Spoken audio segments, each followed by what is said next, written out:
권 실장님을 모시고 이번 총선 과정에서 어떤 여론조사의 문제점이 있었는지, 그리고 우리가 발표되지 않아서 몰랐던 동안 어떤 여론의 변화가 있었는지 분석을 좀 들어보겠습니다. 저 밑에 권 실장님 모시겠습니다.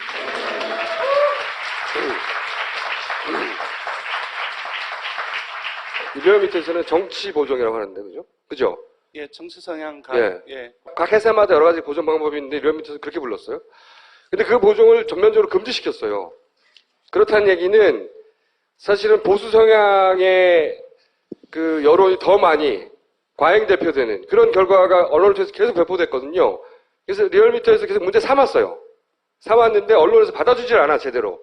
이렇게 법으로는 합법화 됐는데 갑자기 선거 여론조사 공정심의위원회라고 하는 곳에서 그걸 금지시켜버렸다고, 올해 2월부터. 선거 진짜 여론조사 발표를 금지하는 것도 너무 이상해.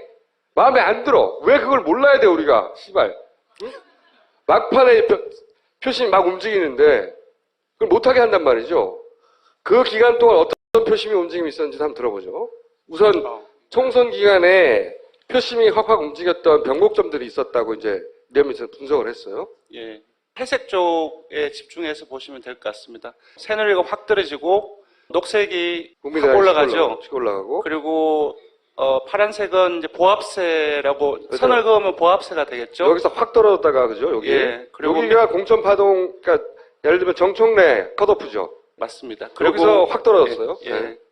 정의당이 8%대가 나오는 거는 되게 흔치 않은 경우입니다. 근데 네. 8% 계속 올라가면서 8%대를 4주 연속 유지를 해 나가고 있어요. 공통점이 있습니다. 3월 2주차, 그때 목요일인가 그때 정청래 의원을 비롯해서 더민주의 진보 인사가 다수가 컷오프가 됐습니다. 정청래 컷오프가 있었던 이날 표심이 그 기준 전으로 크게 움직였어요. 예, 그리고 전체적으로.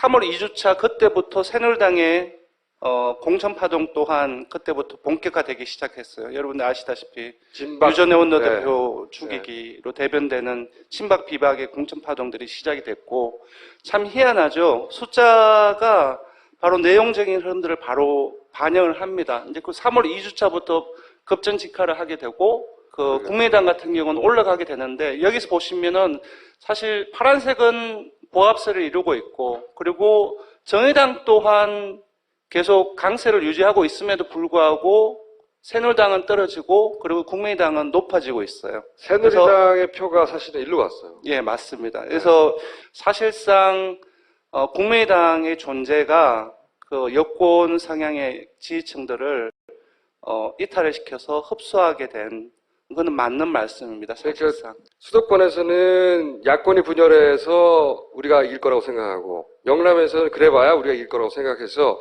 전폭적으로 안철수 국민의당을 지지해 줬거든요. 종편에서도 지속적으로 안철수 괜찮아, 좋아, 괜찮아, 거긴 종북 아니야, 계속 얘기했거든요. 그랬더니 새누리 지지자가 이쪽으로 왕창 갔어요. 그리고 새누리당이 33%대가 주간 집계면 그 응답자 수가 되게 많아요. 그래서 응답자 수가 많으면 많을수록 숫자가 잘 안 변해요. 그래서 주간 집계 기준에서 33.6%가 나오는 경우는 제가 거의 못 봤던 것 같아요.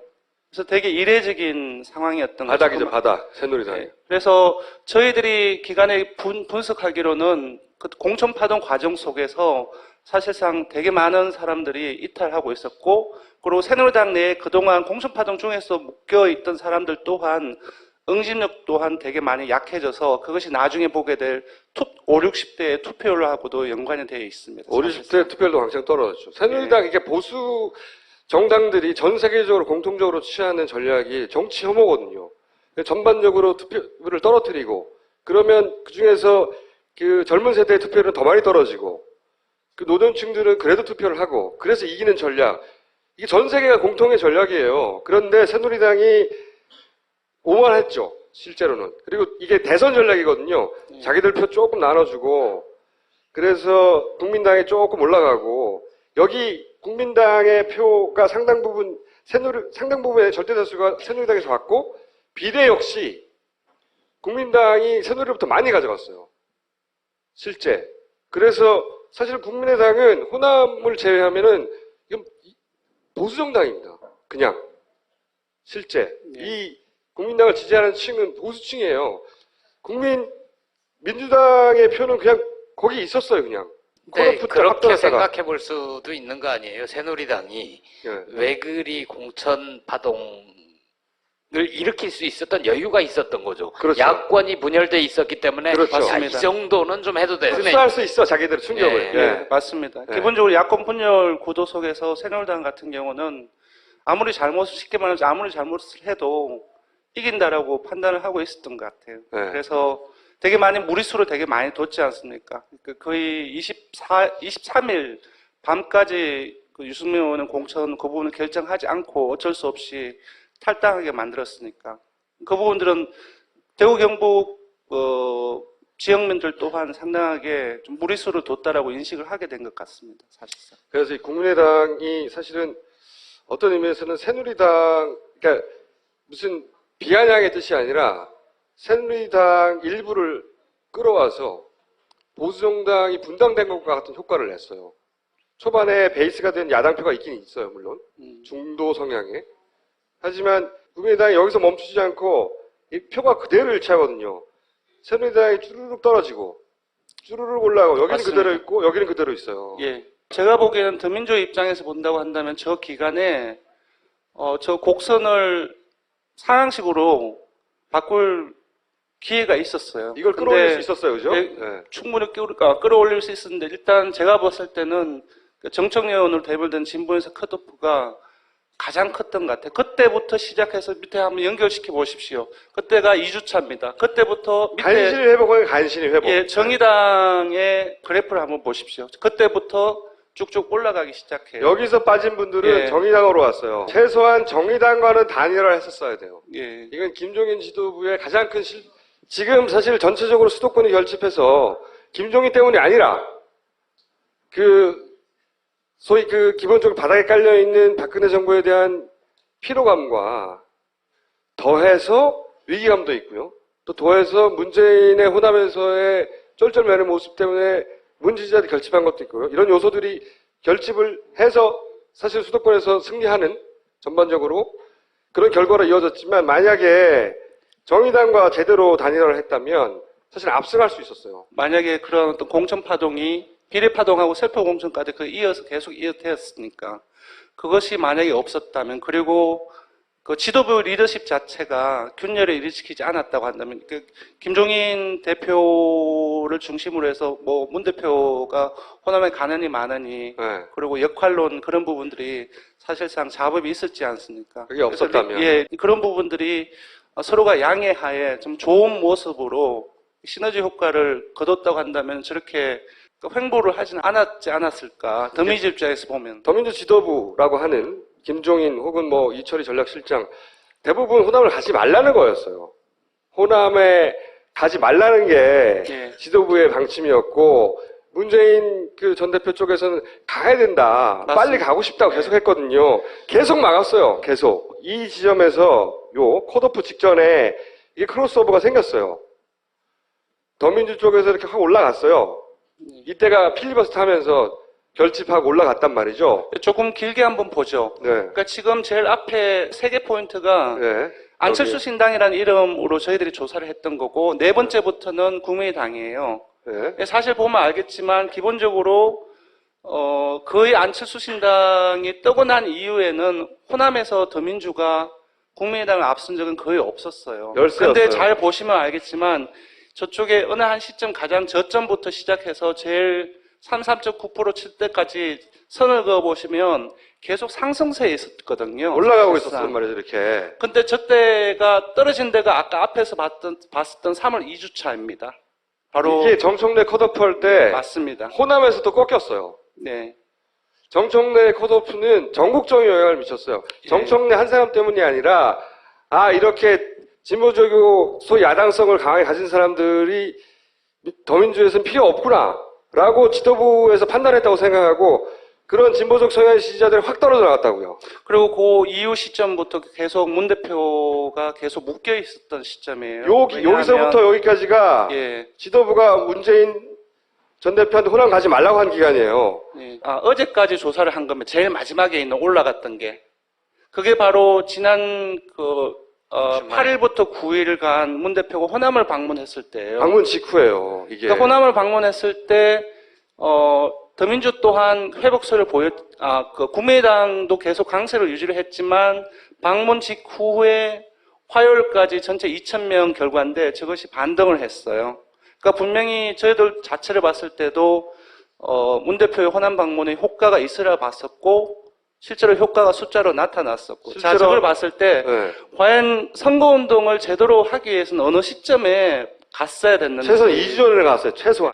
저때 갔었어야지 지금 이제 호남이 사실상 더민주 입장에서 패배니까 그런 결과가 나오지 그때 않았어요. 갔었어요. 그러니까 진보인사 컷오프하고 전반적으로 빠질 때 있잖아요. 예. 그리고 그때 문재인 대표가 가서 다시 다잡아야 한다고 했을 때 지도부하고 얘기 시작했을 때 이때 갔어야 되는 거예요. 이거를 2주 내내 가면 안 된다, 도움 안 된다, 가봐야 역풍이 분다, 이 소리를 계속 하면서 2주 동안 설레발을 쳤거든요. 그러다가 그 선거 일주일 남겨놓고 더 이상 이렇게 미룰 수는 없다고 하고 간 게 이때고 가자마자 반등이 일어났으나 이제는 시간이 너무 없으니까 네. 추격할 수가 없는 거. 너무 격차는 벌어졌고 대세는 굳었단 말이죠. 문재인 대표 스타일을 거의 다 아실 텐데 주변 측근들의 스타일도 아실 거고 그리고 모셔왔기 때문에 그야말로 예의를 지키면서 계속 있었던 거죠. 근데 사실 정치라는 게 예의를 지키고 있다고 해서 결과가 나오는 건 아니니까. 문재인 호남에 가면 안 된다. 호남에 올 게 아니라 외국으로 가라고 그래라. 이런 얘기를 기자들한테 막 했어요. 김종인 대표가. 그리고 실제 언론에 보도에 안 된 것도 많이 있지만 안에서는 절대 가면 안 된다고 계속. 문재인 가만히 있으라고. 그런데 그 기간 내내 빠졌어요. 김종인 지도부가 문재인 대표 보고 가지 말라고 할 수는 있어요. 그러면 대안이 있어야 되잖아. 자기가 끌어올리거나 자기가 만회시킬 전략이 있거나 아무것도 없어, 씨발. 그런 능력이 없는데 가지 말라고만 하는 것으로 전략을 삼았단 말이에요. 그게 무슨 전략이야. 그거는 기본적으로 이 보수의 프레임을 그대로 받아 아는 거죠, 그냥. 그래서 보시면 앞에서 전체적인 그 선거 과정 속에서의 더민주의 지지율과 그 호남에서도 일치하는 부분이 상당히 많습니다. 평가를 해보자고 한다면 일단은 미시적으로 본다면 3월 2주차 그에 사건이 발발을 했을 때 문재인 대표가 왕성하게 움직였어야 되는데 그런 부분들에 대해 실책이 있었지 않느냐. 그렇죠. 그래서, 예. 끊임없이 나하고 동선에 겹치지 말게 해라. 김종인 대표 지도부 측에서 김종인과 문재인 동선에 겹치지 말게 해라. 호남에 오지 마라. 그리고 가능하면 언론에 보도되지 않게 해라. 이 메시지를 계속 줬단 말이죠. 그러니까 화요일 날 현안 조사를 했었어요. 그래서 어떤 현안 조사를 했냐 하면은 첫 번째는 이미 사전 투표가 했으니까 지역구 후보자 투표 중에는 누구한테 찍을 건지 그리고 또 정당 투표는 누구한테 할 것인가 해서 교차 투표를 분석하기 위해서 두 문항을 물었는데 되게 어떤 결과가 나왔냐 하면은 사실상 국민의당 국민의당을 지지하는 사람들 같은 경우는 자기 정당 투표에서는 엄청나게 많은 수가 다른 새누리당이나 더민주의 지지층들이 자신의 정당에게 정당 투표를 하는 비율보다 훨씬 높게 더 많이 투표를 했어요. 근데 지역구 후보 투표에서는 상당히 많이 갈려 나갔어요. 지금은 이제 반은 더민주로 가고 반은 새누리로 갔습니다. 그리고 두 번째로는 정의당 지지층들입니다. 정의당을 지지하는 사람들이 지역구 후보에서는 무려 50%에 가까운 정의당 지지층 중에 자당 후보가 아니라 더민주 후보들을 찍었어요. 사실 정의당 지지자들이야말로 가장 정치에 민감하고 전략적인 사고를 하는 분들이거든요. 네. 그래서 야당의 전체적 힘이 떨어질 것 같으니까 전략적인 투표를 했어요, 실제. 예. 그러니까 단일화를 했어야 한단 말이지. 예. 이 김종인 지도부가 정의당 필요 없다고 걔네하고 달라서 버렸는데 그 정의당 지지자들은 예. 당 지도가 버렸지만 전략적 사고를 한 거예요. 예.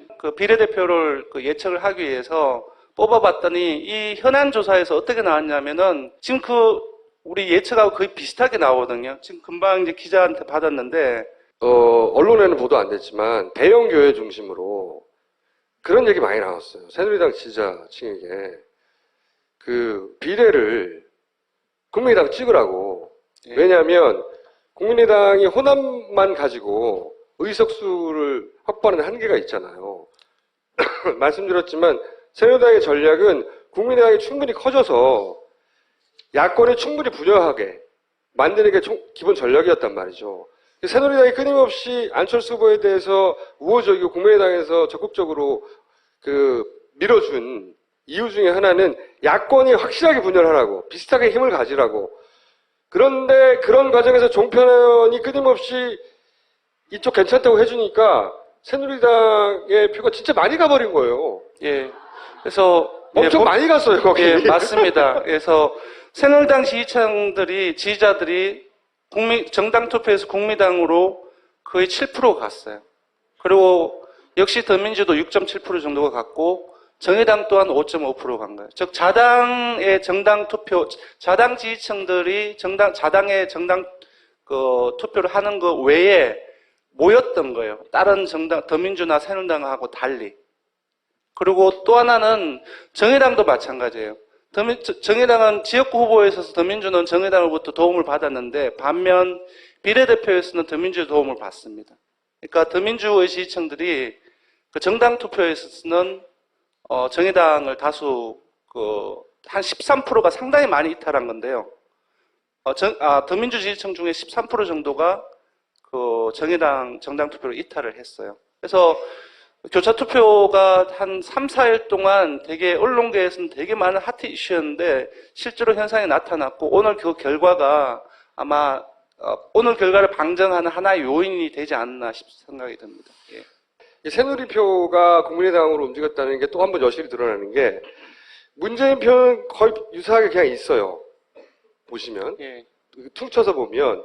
그런데 가장 극적인 변화는 김무성의 몰락과 그 몰락한 만큼 안철수의 부상이에요. 요 둘의 상관, 그러니까 새누리당과 국민당은 서로 모두 예상과 다르게 먹고 먹히는 관계가 되었어요. 기본적으로. 그래서 제가 안철수 대표는 새누리당 후보로 나오면 이긴다니까요. 선거 기간에서 가장 정말 차기 대선 주자에서 덕을 많이 본 사람은 오세훈 전 서울시장이 되었다고 한다면 정말 덕을 근데 많이 본 미안하니까 사람인데. 지원 유세를 갔었어야 되는데 미안해 친구야.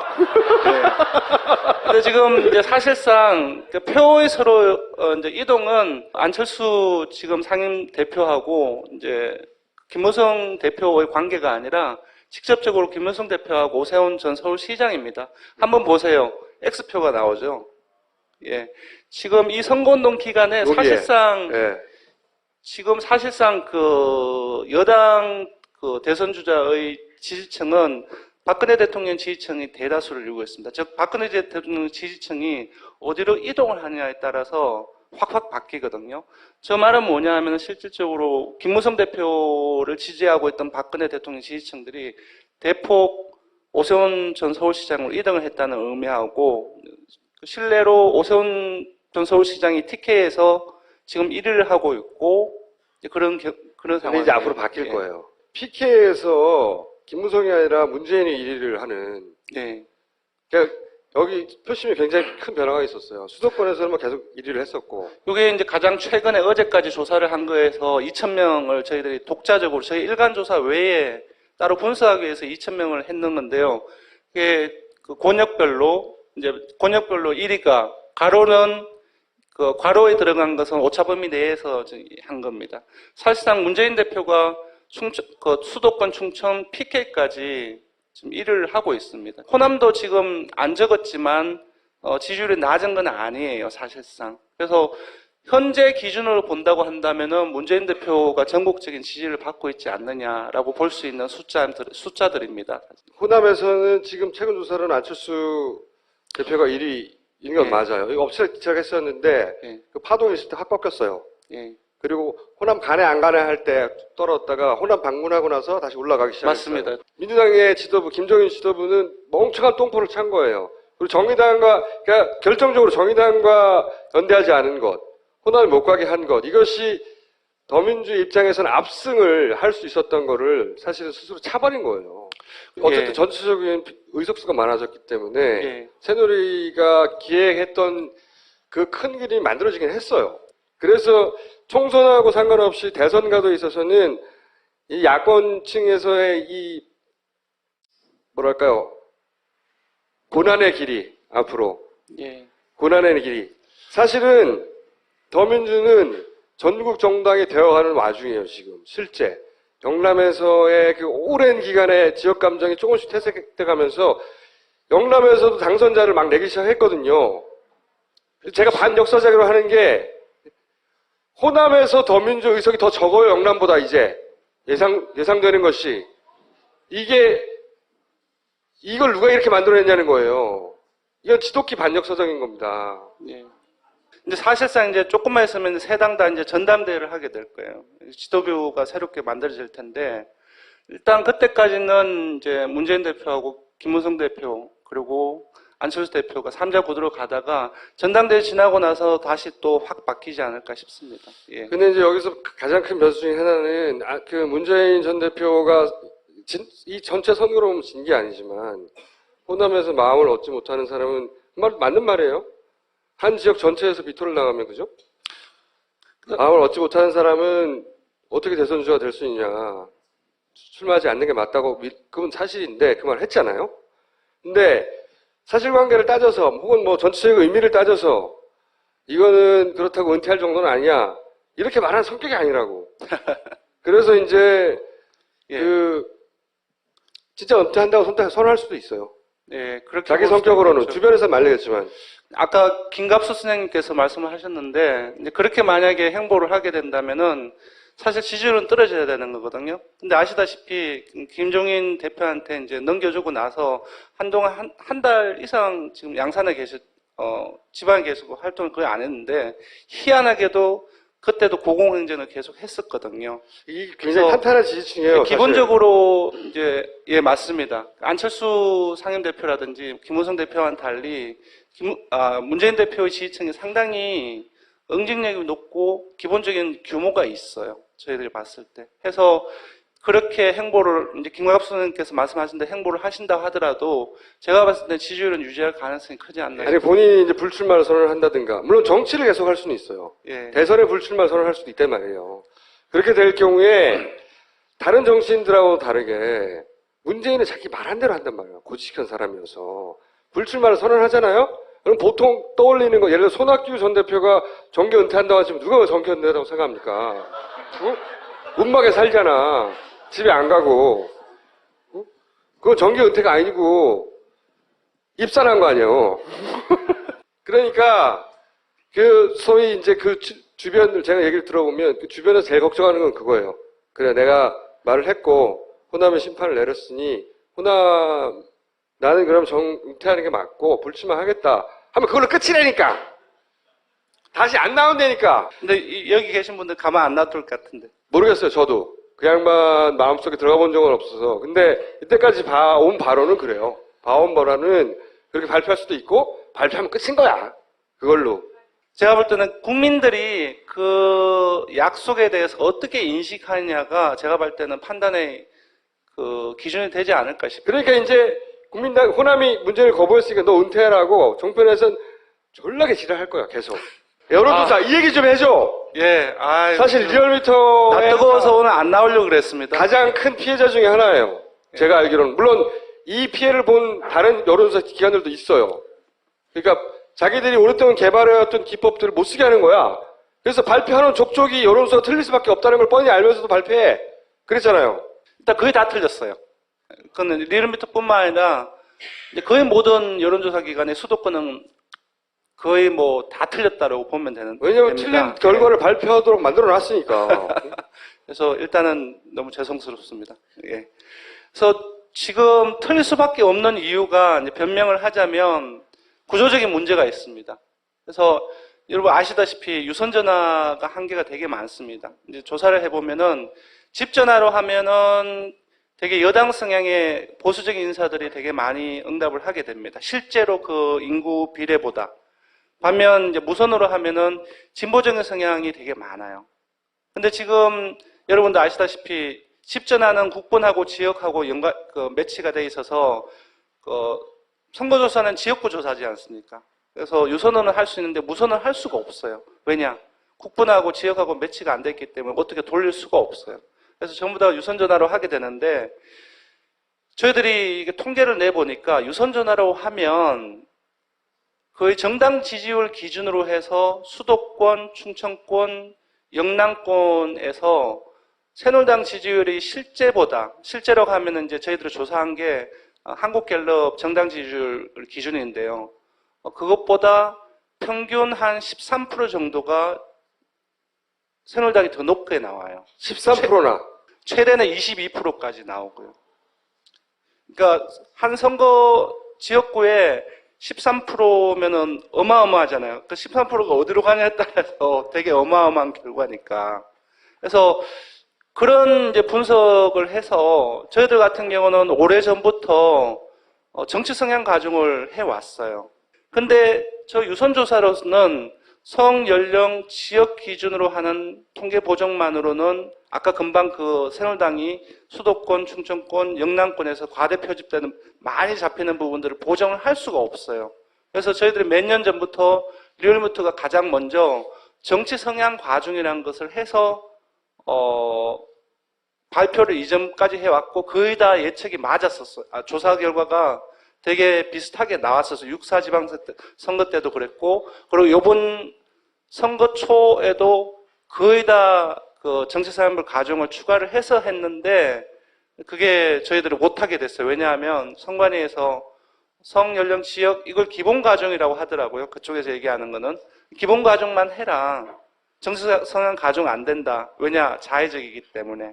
지금 그런 문제가 일단은 유선전화의 문제가 요번 이제 결과에 너무나 괴리가 나는 게 가장 큰 원인이 아닌가 싶기도 합니다. 예. 저렇게 그 보정을 해서 보다 정확한 여론조사를 발표하는 것이 당연하잖아요.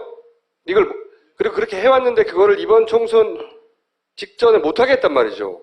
원래 법으로도 하게 돼 있는데. 추가적인 가중을 할 수가 있다라고 되어 있어요. 그런데 그걸 못 하겠단 말이죠. 예. 올해 2월부터 못하게 한 이유가 뭐겠어요? 못하면은 그러니까 여당이 한 13% 이상 20% 가까이 유리하게 나오는데 뻔히 알면서도 못하게 한 거예요. 그죠?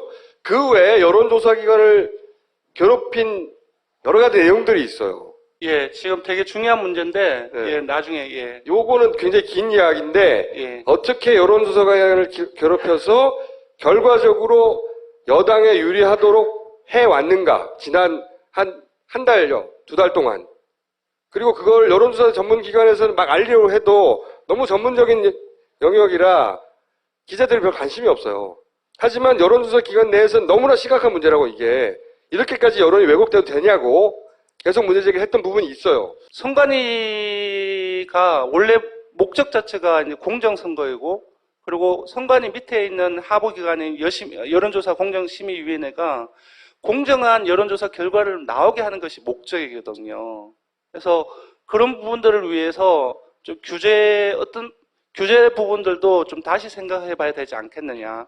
저는 과감하게 풀어야 된다고 생각이 들어요. 물론 뭐 뜻다방이라고 얘기를 해서 그런 부분들도 부작용이 있지만 제가 봤을 때는 이번 선거를 치러봤을 때 그러한 부분들을 좀 완화하는 측면보다는 오히려 더 중요한 문제, 아까 공정선거 또는 이제 공정한 여론조사 결과 그런 부분들을 저해하는 측면이 더 크지 않느냐. 문제는 정당들은 안심번호를 받아서 네. 조사를 해서 정당은 제대로 된 민심을 좀 알 수 있어요. 그렇죠. 근데 여론조사 기관은 그걸 못하고 있으니까 그렇죠. 맞습니다. 올해는 법이 바뀌어서 정당은 안심번호를 발급을 받아서 자체적으로 조사를 할 수가 있어요. 보다 정확하게 여론조사 할 수 있게 안심번호 제도가 만들어졌는데 그거는 정당에서는 써요. 그런데 전 국민이 볼 수 있는 언론을 통해서 드러나는 여론조사 기관이 그걸 못 쓰게 한다고. 예. 그것뿐만 아니라 다른 여러 가지 방해를 했어요. 그래서 결과적으로는 여당에 유리한 여론조사만 계속 발표되게 만들었거든요. 그 디테일은 다음 시간에 따져보죠. 예. 되게 중요한 문제입니다. 왜냐하면 선거가 민심을 모으고 그걸 가지고 결정한 만큼 여론조사도 마찬가지인 거거든요. 여론조사도 민심을 모으는 것이 선거에 직접적인 영향을 주는 것이기 때문에 되게 중요한 문제입니다, 이거는. 자, 오늘 여기까지 하시고 네. 다음 주에 다시 뵙겠습니다. 감사합니다. 응? 어떤 의미에서는 새누리당, 그러니까 무슨 비아냥의 뜻이 아니라 새누리당 일부를 끌어와서 보수정당이 분당된 것과 같은 효과를 냈어요. 초반에 베이스가 된 야당표가 있긴 있어요, 물론. 중도 성향의. 하지만 국민의당이 여기서 멈추지 않고 이 표가 그대로 일치하거든요. 새누리당이 쭈르륵 떨어지고 쭈르륵 올라가고 여기는 맞습니다. 그대로 있고 여기는 그대로 있어요. 예. 제가 보기에는 더민주 입장에서 본다고 한다면 저 기간에 저 곡선을 상향식으로 바꿀 기회가 있었어요. 이걸 근데 끌어올릴 수 있었어요, 그죠? 예, 네. 충분히 끌어올릴 수 있었는데 일단 제가 봤을 때는 정청래 의원으로 대별된 진보에서 컷오프가 가장 컸던 것 같아요. 그때부터 시작해서 밑에 한번 연결시켜 보십시오. 그때가 2주차입니다. 그때부터 밑에 간신히 회복은 간신히 회복. 예, 정의당의 그래프를 한번 보십시오. 그때부터 쭉쭉 올라가기 시작해요. 여기서 빠진 분들은 예. 정의당으로 왔어요. 최소한 정의당과는 단일화를 했었어야 돼요. 예. 이건 김종인 지도부의 가장 큰 지금 사실 전체적으로 수도권이 결집해서 김종인 때문이 아니라 소위 기본적으로 바닥에 깔려있는 박근혜 정부에 대한 피로감과 더해서 위기감도 있고요. 또 더해서 문재인의 호남에서의 쩔쩔매는 모습 때문에 문지지자들이 결집한 것도 있고요. 이런 요소들이 결집을 해서 사실 수도권에서 승리하는 전반적으로 그런 결과로 이어졌지만 만약에 정의당과 제대로 단일화를 했다면 사실 압승할 수 있었어요. 만약에 그런 어떤 공천 파동이 비례파동하고 세포 공천까지 이어서 계속 이어되었으니까 그것이 만약에 없었다면 그리고 그 지도부 리더십 자체가 균열을 일으키지 않았다고 한다면 김종인 대표를 중심으로 해서 문 대표가 호남에 가느니 마느니 네. 그리고 역할론 그런 다수가 컷오프가 됐습니다. 청래 컷오프가 있었던 이날 표심이 그 기준 전으로 크게 움직였어요. 예, 그리고 전체적으로. 3월 2주차 그때부터 새누리당의 공천 파동 또한 그때부터 본격화되기 시작했어요. 여러분들 아시다시피 진박. 유전혜 네. 원내대표 죽이기로 대변되는 친박 비박의 공천 파동들이 시작이 됐고 참 희한하죠. 숫자가 바로 내용적인 흐름들을 바로 반영을 합니다. 이제 그 3월 2주차부터 급전직하를 하게 되고 국민의당 같은 경우는 올라가게 되는데 여기서 보시면은 사실 파란색은 보합세를 이루고 있고 그리고 정의당 또한 계속 강세를 유지하고 있음에도 불구하고 새누리당은 떨어지고 그리고 국민의당은 높아지고 있어요. 새누리당의 표가 사실은 일로 갔어요. 예, 맞습니다. 그래서 사실상 국민의당의 존재가 그 여권 성향의 지지층들을 이탈을 시켜서 흡수하게 된 그거는 맞는 말씀입니다. 사실상. 수도권에서는 야권이 분열해서 우리가 이길 거라고 생각하고 영남에서는 그래봐야 우리가 이길 거라고 생각해서 전폭적으로 안철수 국민의당을 지지해 줬거든요. 종편에서 더 지속적으로 안철수 괜찮아, 좋아, 괜찮아. 거긴 정부가 아니야. 계속 얘기했거든요. 그랬더니 새누리 지지자가 이쪽으로 왕창 갔어요. 그리고 새누리당이 33%대가 주간 집계면 그 응답자 수가 되게 많아요. 그래서 응답자 수가 많으면 많을수록 숫자가 잘 안 변해요. 그래서 주간 집계 기준에서 33.6%가 나오는 경우는 제가 거의 못 봤던 것 같아요. 그래서 되게 이례적인 상황이었던 것 같아요. 바닥이죠, 바닥. 새누리당이. 네. 그래서 저희들이 기간에 분석하기로는 그 공천 파동 과정 속에서 사실상 되게 많은 사람들이 이탈하고 있었고, 그리고 권 실장님을 모시고 이번 총선 과정에서 어떤 여론조사에 문제점이 있었는지 그리고 우리가 발표되지 않아서 몰랐던 동안 어떤 여론의 변화가 있었는지 분석을 좀 들어보겠습니다. 몇 밑에 권 실장님 모시겠습니다.